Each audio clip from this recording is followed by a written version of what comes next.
достар. Здравствуйте всем. 59-я страница, 9-й бет. Жалостарамыз. Ко мне пришла женщина, дейді. Для того, чтобы найти причину агрессивности зятя по отношению к ней, дейді. Маған әйел келді, дейді. Көмегіме жүгінді, кеңесіме. Жаңағы қызының жаңағы күйеу баласының әкесі зәт деген, агрессивный зұлым болуы, кентарлы себебін табу үшін, қарым-қатынасының. У нее двое старших сыновей. Құдағи ғой сонда, ол әйелде жаңағы екі ересек баласы бар, ұлдары бар. Олар үйленген. Бірақ екінші рет, по второму разу дейді. Так. Сосын последний вышла замуж младшая. Соңғы рет кішкентай қызы, кіші қызы күйеуге шыққан. Мать сделала все для своей дочери. Она әдеттегі өз қызына барлығын жасаған. Әдеттегі деген кешіріңіздер, кейде барын жасайсың, кейде кем болуы мүмкін.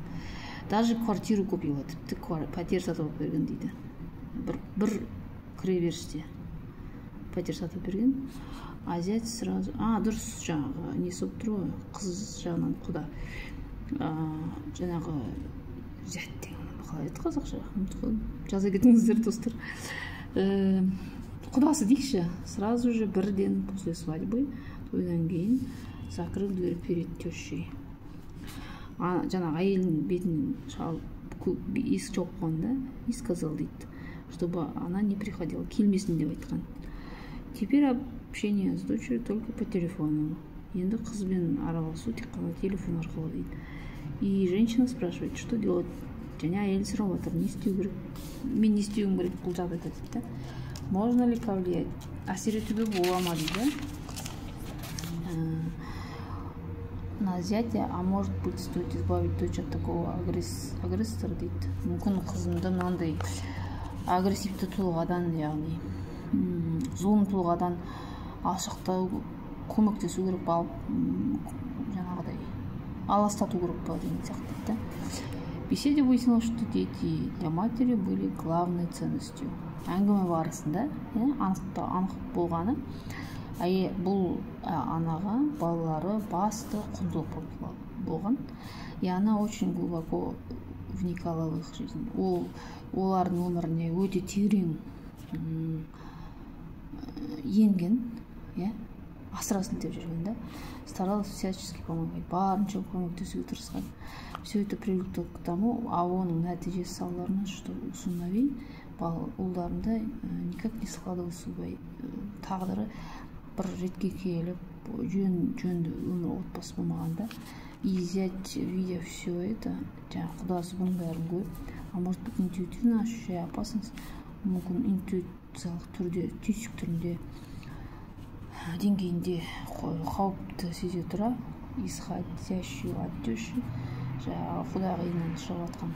Сразу поставил вопрос с ребром, сұрақты төтесінен қойған. Он прав, және оңғы дұрыс дейді. Для молодой семьи исключительно важно, чтобы никто не вмешивался в их пространство. Жас отбасыға өте маңызды, ешкімнің араласпаған, олардың пространство, алаңында, өмір сүріп жатқан. Особенно на первое время нужен своеобразный карантин. Жай сөзбен айтқанда карантин керек, чтобы выстроить внутренний мир, ішкі әлемді құру үшін, ее пространство, оның алаңшасын, яғни молодой семьи, жас отбасын, без помех, кедергілерсіз, ведь они для этого и соединились, чтобы раскрыть себя именно в близких взаимоотношениях. Олардың жұптасының басты мақсаты да осы болған, яғни жақын өзара қарым-қатынастардың жастардың ашылуы үшін. Ал пусть поварится в собственном соку, таким образом они приобретут необходимый опыт дейді. Өздері өмір сүру арқылы, үйрену арқылы осылайша олар өз қажетті тәжірибені өздері алып жаңағыдай үйренеді да, қалыптастырады. Ата-аналар осындай маңызды сәтте көмектескісі келсе өз балаларына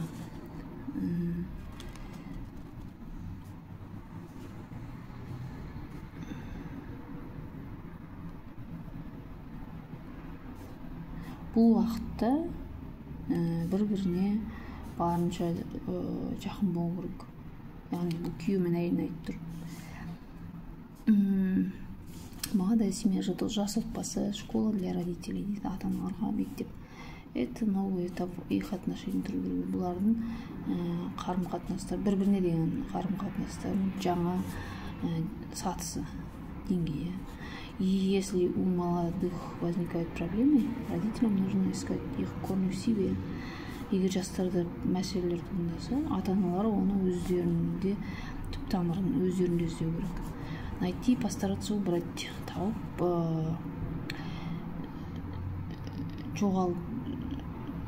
жоқ болуына өшіруге тырысу керек, тогда сложности исчезнут и у детей дейді.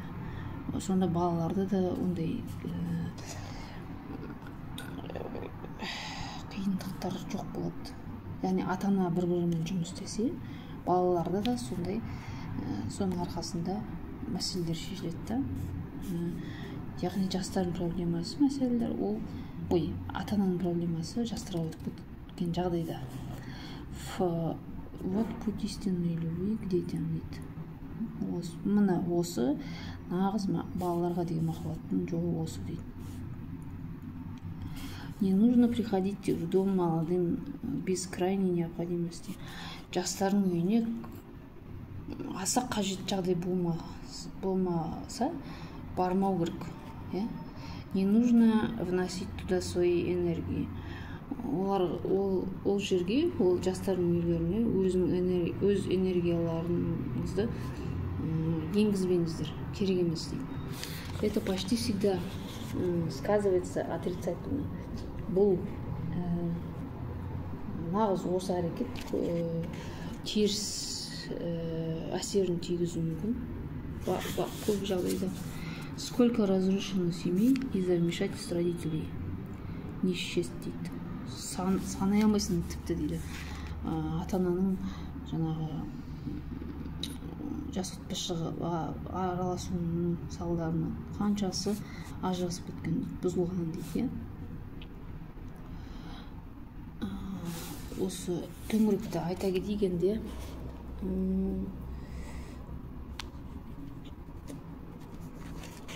бізде қазақтарда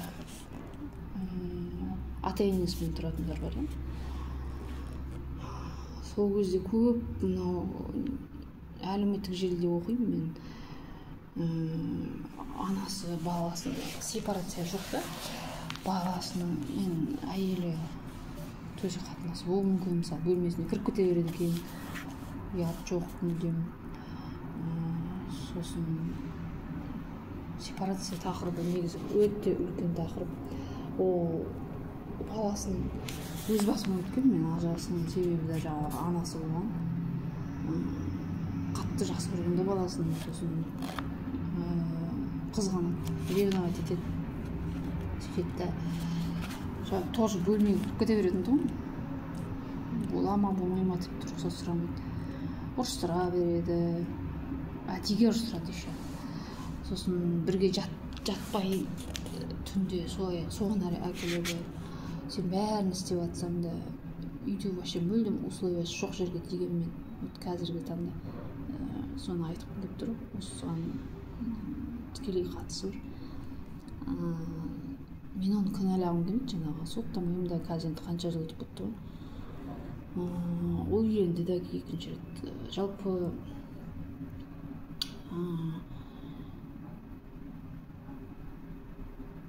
тағы да отбасыларды білемін, ата-ана ретінде күйеу әйеліне айтады, ана қызыңа барып дұрыстап әңгіме айт, кеңес беріп келуің керек ау деймін, өйткені екеуі ұрысып жатыр что-то деп. Сондайлар да бар.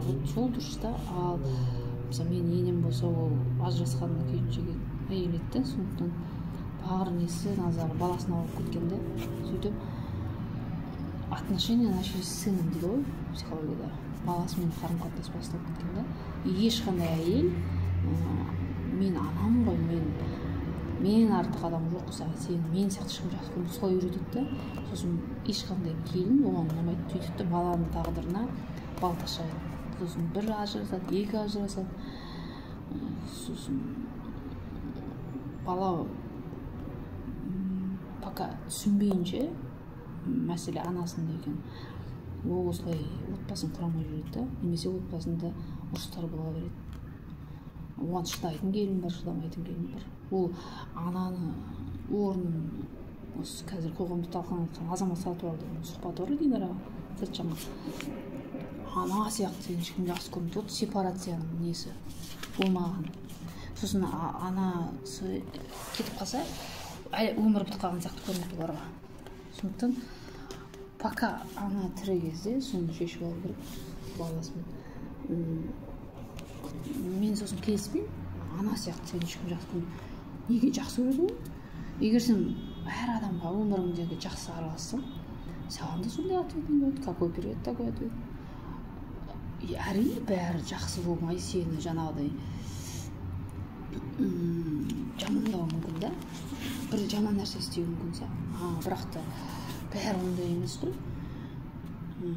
Сондықтан если бір жамандық болса, значит соған келейін деп тұрған неизбежно дейді. Сен қаншақ тырыссаң да болады нәрсе болады, болмайтын нәрсе болмайды. Бірақ пір тұтып ата-ана деген ол сені өмірге алып келген адам. Сосын сен одан сұрамайсың мені түтіп, олар сені сұрайды, маған бізге бала берші деп. Благодарный, сен алғыс білдіретін бала боласың ба, жоқ алғыс білдіретін бала болмайсың ба, ол уже баланың несі. Сосын сен оған ештеңе дей алмайсың.